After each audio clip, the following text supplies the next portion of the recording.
Dans cette vidéo, nous allons découvrir les techniques de base de l'aquarelle. C'est vraiment une vidéo qui est dédiée aux débutants. Pour moi, c'est important de mettre tout de suite en pratique sur des paysages ce qu'on a appris. C'est toujours sympa d'avoir un petit résultat dans la foulée. Et vous allez voir que c'est tout à fait abordable, même pour les débutants. Je vais utiliser le matériel de mon kit débutant que j'ai créé avec Sennelier. Je vais vous le présenter rapidement. Alors voilà, c'est un kit qui contient tout ce qu'il faut pour démarrer l'aquarelle. Donc il y a d'abord un petit livret qui permet de présenter la palette, les choix de couleurs, qui montre un petit peu des associations de couleurs, quelques techniques de base et puis un tutoriel pour apprendre à peindre un paysage minimaliste.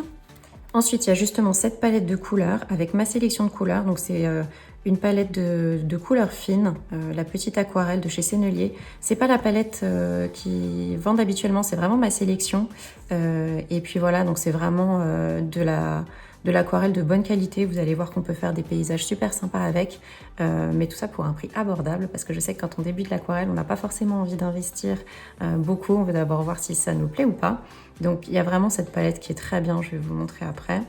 Et puis il y a un pinceau. C'est un pinceau Raphaël, alors vous voyez il a une pointe assez fine, donc c'est un pinceau qui va permettre de faire aussi bien des détails que des grands aplats de couleurs dont on va avoir besoin. C'est un pinceau super polyvalent. Et enfin, dans le kit, et ça c'est très important, il y a des feuilles de papier, et en particulier il y a du papier coton. Donc le papier 100% coton à l'aquarelle, c'est très important, par opposition au cellulose. Donc en fait le cellulose c'est le papier classique que vous connaissez, et là c'est du papier en coton et ça permet d'avoir quand même des couleurs beaucoup plus vibrantes, des fusions bien plus jolies. Donc vous en avez dans le kit débutant, mais après, dans tous les cas, je vous incite à vraiment investir dans du papier coton. Vous allez voir que c'est une vraie différence, et surtout quand on débute l'aquarelle, le papier cellulose, ça peut être un peu décourageant, donc prenez bien du papier coton. Ensuite, je vais utiliser 2 pots d'eau. Donc moi, j'en prends 2 parce que j'utilise souvent de l'eau claire, on va voir ensemble. Et puis l'eau se teinte et se salit en fait au fur et à mesure de la séance. J'utilise du scotch, donc vous voyez c'est du scotch de bureau classique mat, et puis un chiffon pour essuyer votre pinceau. Alors c'est parti, on va découvrir ensemble les couleurs que j'ai choisies pour ce paysage, et puis commencer à pratiquer un petit peu les techniques de l'aquarelle pour pouvoir les mettre en pratique juste après.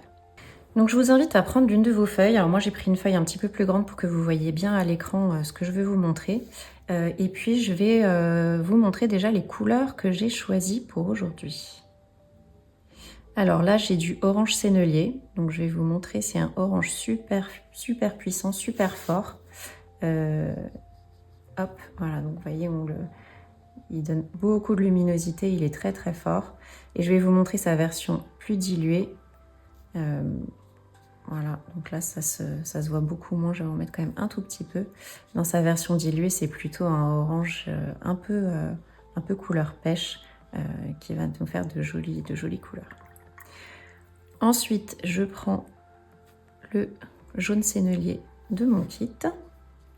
Donc là, c'est un jaune super chaud, pareil, assez pigmenté.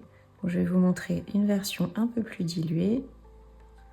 Et nous, on pourra utiliser un peu les 2 versions. Je vous invite à faire comme moi, faire des petits ronds, n'importe quelle petite forme pour avoir la version diluée et la version non diluée de votre couleur.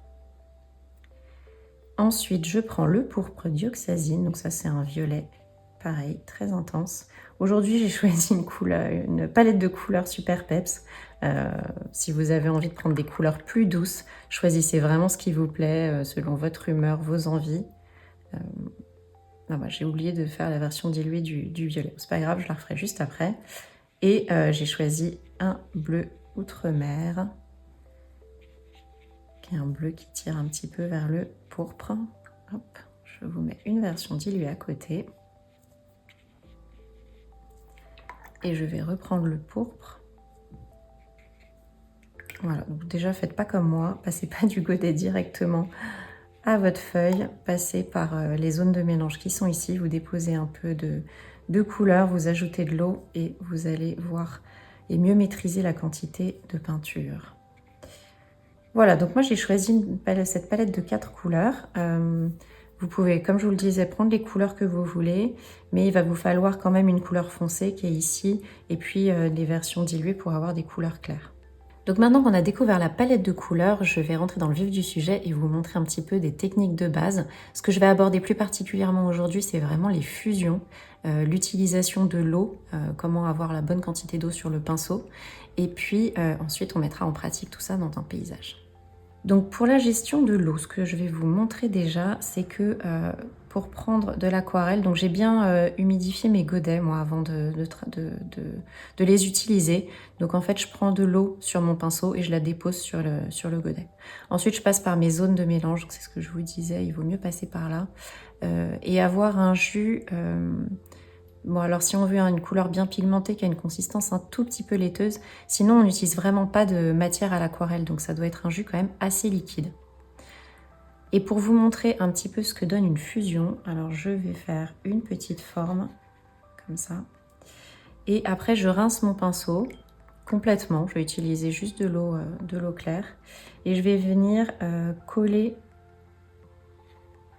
la zone juste à côté de cette première forme et vous voyez que la couleur se déverse un petit peu dans cette autre forme. Maintenant si je prends le bleu par exemple, donc là je vais en prendre, je le pose ici et il est dans une version assez pigmentée, pareil je vais venir coller à ma deuxième forme et là encore je vais avoir un dégradé très progressif entre ces deux couleurs. Je recommence l'opération, je prends de l'eau claire de nouveau et je viens le coller au bleu. Voilà, pour avoir une délimitation un peu progressive. Et je vais faire pareil avec toutes mes couleurs, ça va me permettre de bien les découvrir, d'en mettre un petit peu sur ma palette. Donc là, j'ai le violet. Hop, je rince complètement et j'apporte une petite fusion. Si on a envie qu'il y ait plus de violet qui se déverse ou une fusion plus progressive, je reprends du violet sur mon pinceau et puis je vais venir en déposer, voilà, juste à côté et ça va permettre de faire une fusion un peu plus large. Donc vous voyez à chaque fois c'est très progressif et c'est ça en fait qui est très intéressant à l'aquarelle et très joli. Ça fait soit des petites formes comme ça, soit c'est juste une sorte de dégradé et c'est vraiment ça qui nous plaît à nous les aquarellistes.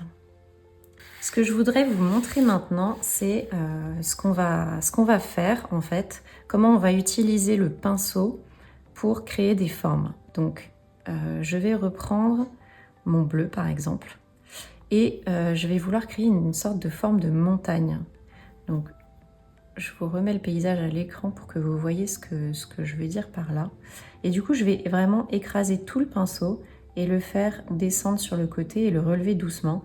Et je vais avoir cette forme en fait avec cette pointe qui se relève en dernier, cette forme un peu de montagne. Alors je peux la définir un peu mieux.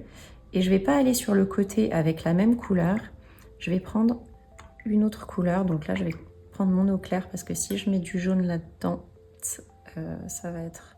Enfin si je mets cette eau teintée dans le jaune, ça va le salir énormément. Et avec la pointe du pinceau, je vais venir finir la forme de ma montagne. Donc, vous voyez là j'ai un petit peu touché, donc il y a la fusion qui se fait. Je viens toucher un petit peu à côté et là voilà, j'ai la forme de ma montagne.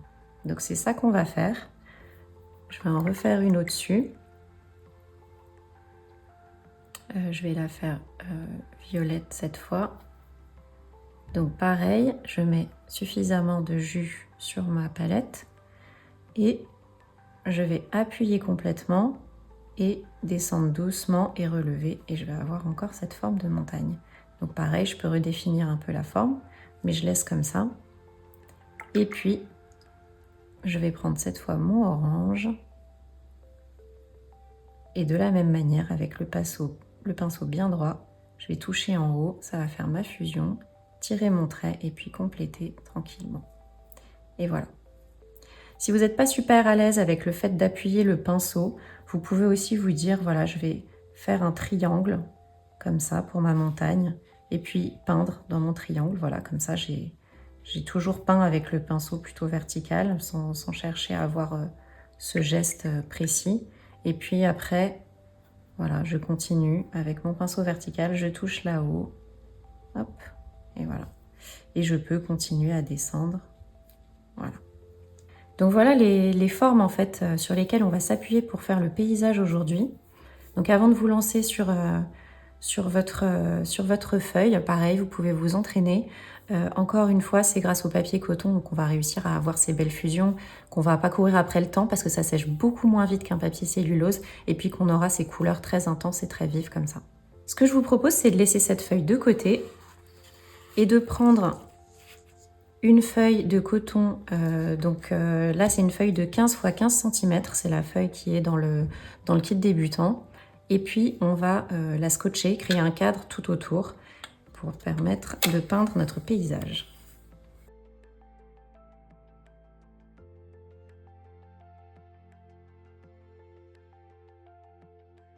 Alors, pour vous donner un petit repère, je vais tracer au crayon à papier les montagnes. On va faire une ici, voilà, qui va descendre comme ça.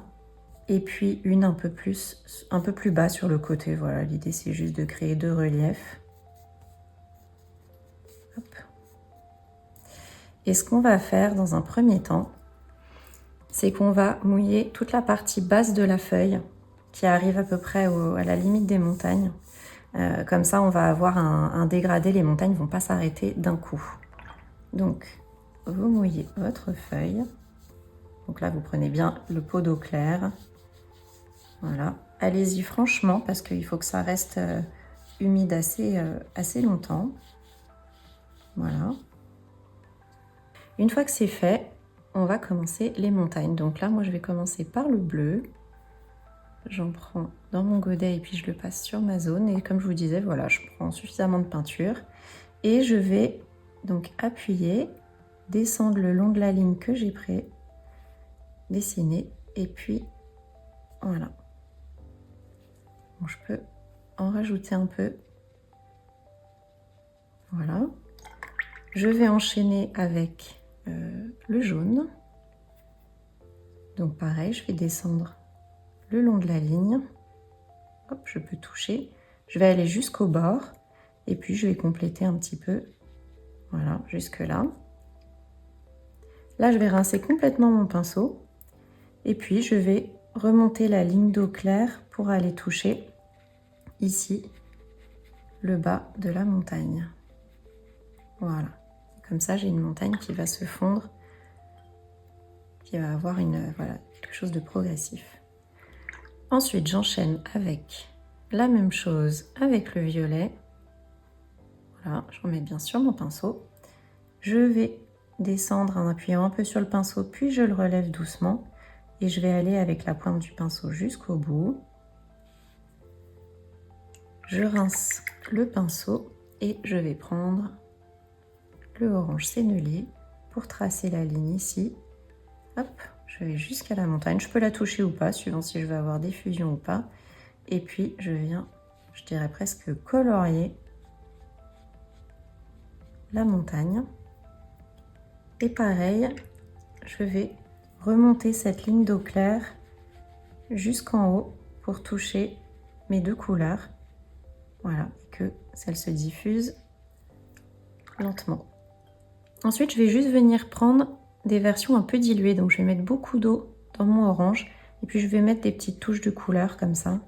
Pour que ça ne soit pas complètement blanc dans le bas. Alors, bien sûr, on va rajouter des sapins après. Mais ça va déjà habiller un peu. Donc là, j'ai pris un peu de jaune, un peu de orangé. Et je vais prendre une version aussi un peu diluée du violet que je vais mettre tout en bas. Et une version un peu diluée du bleu. Comme ça, moi, c'est quelque chose que je fais beaucoup dans mes paysages. C'est de, en fait, utiliser les couleurs intenses que j'ai mises dans le paysage, les mettre en version diluée un peu ailleurs pour avoir une cohérence dans l'ensemble du paysage. Là, je trouve qu'il y a un trait pourpre un peu tout seul, donc je vais rajouter un peu, tant que c'est humide, de touches de pourpre ici. Voilà. Hop, pareil, là, la montagne, avec le jaune, je veux bien que ça descende un petit peu plus. Voilà. Le bleu aussi. Voilà, vous pouvez rajouter, tant que c'est humide, autant de couleurs que vous voulez. Voilà, donc maintenant, je propose de passer au ciel. Alors, le ciel, on va le faire en orange et jaune. Ça va vraiment donner une ambiance très très chaleureuse. Donc là, comme pour le sol, je vais d'abord tout humidifier. Donc pareil, mettez bien de l'eau. Alors, il ne faut pas que ça fasse des flaques d'eau non plus dans le paysage, mais vous regardez, vous vous penchez un peu sur le côté pour voir si tout est bien humidifié. Et là, encore une fois, c'est important d'avoir du papier coton. Donc, vous ne touchez pas les montagnes. Vous pouvez passer tout proche, mais sans les toucher. Si vous les touchez, c'est pas grave. Ça fait aussi des fusions. Moi, je trouve que ça fait un paysage un peu spontané, un peu abstrait. Mais ça ne plaît pas forcément à tout le monde. Donc là, vous avez bien de l'eau partout sur votre feuille. Ah bah voilà, moi j'ai fait une petite fusion. Alors si jamais vous faites ça et que ça ne vous plaît pas, vous essuyez bien votre pinceau sur votre chiffon et puis vous venez récupérer voilà, les pigments qui ont débordé. Voilà, vous rincez votre pinceau puis vous le refaites une fois. Si c'est encore trop là, et ouais, vous voyez la fusion, on la voit déjà presque plus. Et ensuite, je vais prendre mon orange, je vais en mettre un peu par ici, un peu par là. Là, j'ai pas du tout de règles, si ce n'est d'avoir une couleur vraiment très diluée. Et je vais faire pareil avec le jaune, comme ça apportera un peu de variation dans le ciel. Voilà, je descends jusqu'en bas. Alors, je vais profiter du temps de séchage de l'aquarelle pour vous montrer un petit peu les détails qu'on va faire. Donc, ça va être des sapins, un petit peu des couleurs que vous voulez, mais moi j'aime bien encore mélanger les couleurs qu'on va avoir. Et puis, ça va vous permettre d'utiliser le pinceau de façon très verticale, de voir comment est-ce qu'on peut avoir des détails avec un pinceau qui est assez gros quand même, mais comme je vous le disais, très polyvalent. Alors je reprends ma feuille sur laquelle j'avais fait mes essais et puis je vais prendre du violet que je vais mettre sur ma palette. Alors je le veux assez intense parce que voilà, le niveau de détail souvent c'est plus foncé que le fond de l'aquarelle qu'on a fait. Et je vais vraiment me mettre avec le pinceau très vertical, je vais peindre un trait, lui aussi vertical comme le pinceau. Voilà. Et je vais faire sur le côté simplement des petits traits qui vont vers le sapin et je les agrandis un petit peu au fur et à mesure. Et là pareil de l'autre côté. Voilà, globalement c'est vraiment un sapin tout simple. Ce que je voulais vous montrer, c'est que vous pouvez faire aussi un sapin, donc pareil le trait vertical, là bien fin. Et puis vous pouvez avoir votre pinceau un peu moins vertical, comme ça va faire des branches un peu plus épaisses, peut-être un petit peu plus naturelles. Et là pareil, aller vers le sapin, pas avec le pinceau bien vertical, mais un petit peu couché. Et ça va vous faire des branches un petit peu plus épaisses et peut-être un petit peu moins enfantin, je dirais, que cette version de sapin-là. Donc je remets ma feuille de côté et je vais pouvoir reprendre mon aquarelle qui a séché entre-temps. Donc je prends du orange. Voilà. Et je vais faire des petits sapins par ici. Voilà, donc j'ai mon pinceau bien vertical. J'en fais un. Je vais en faire un second à côté. Hop. Et un par ici. Et je peux rincer mon pinceau, pardon.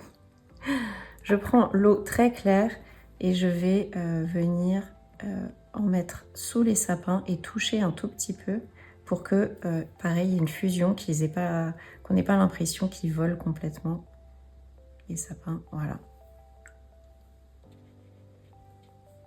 Ensuite, il va falloir que ces zones sèchent un peu, mais je vais pouvoir faire des sapins aussi bleus un peu clairs à côté.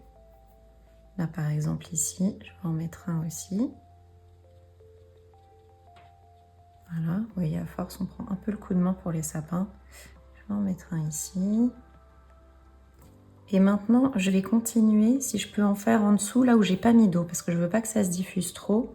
Mais je vais faire sur le côté, par exemple, un sapin pourpre. Donc moi, l'eau, elle s'arrête ici. Je vais pouvoir faire un sapin.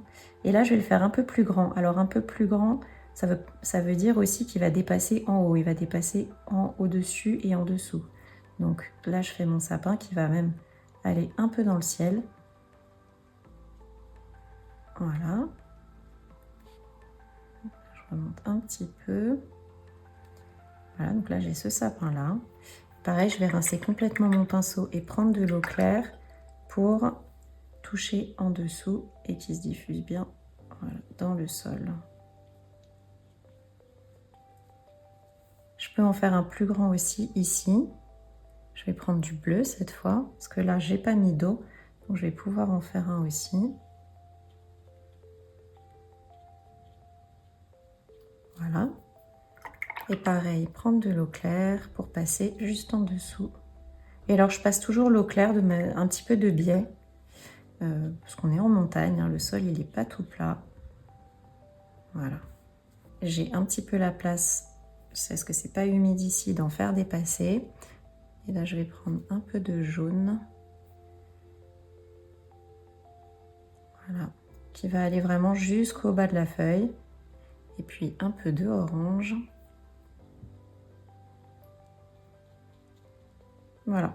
Donc là, je vais laisser sécher cette zone-là parce que je trouve que là, on a vraiment un sapin au milieu et puis sur les côtés.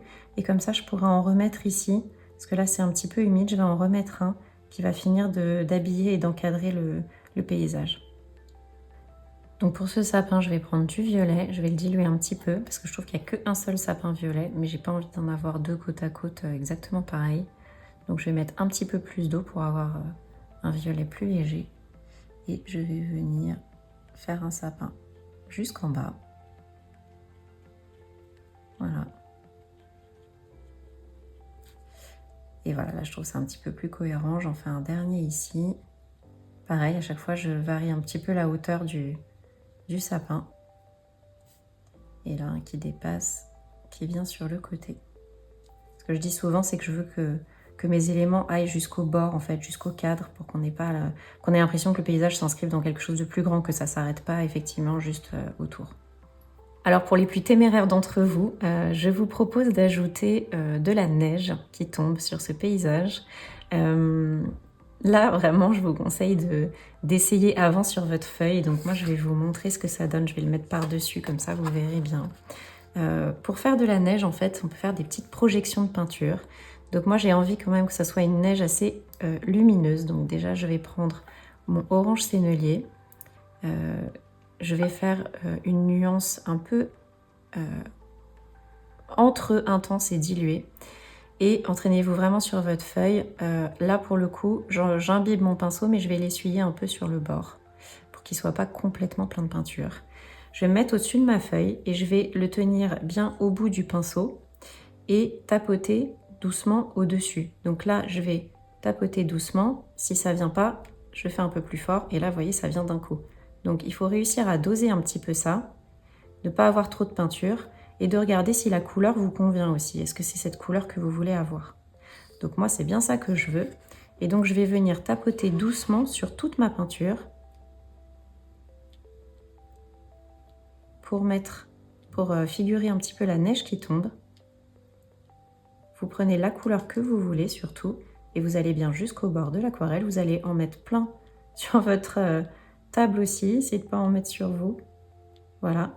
Et puis de vous arrêter aussi quand vous en avez suffisamment.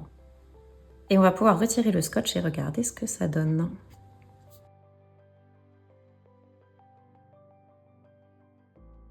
Et voilà le paysage que je vous propose pour débuter à l'aquarelle. Donc comme vous le voyez, en fait à l'aquarelle on peut faire des choses déjà sympas sans connaître énormément parce que voilà, en fait on va faire un fond qui est en fusion, un peu libre, il n'y a pas besoin d'être très précis.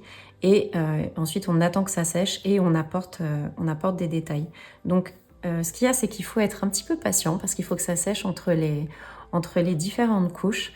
Mais c'est vraiment intéressant parce que c'est cette accumulation de couches et puis ce travail du fond en flou, puis du détail qui va permettre d'avoir une jolie aquarelle. Voilà, j'espère que ce tuto vous a plu. N'hésitez pas à me dire en commentaire ce que vous en avez pensé. Je vous remets les références du matériel que j'ai utilisé. C'est mon kit débuter l'aquarelle que j'ai sorti avec Sennelier l'année dernière. Et puis je vous dis à très vite pour un prochain tuto.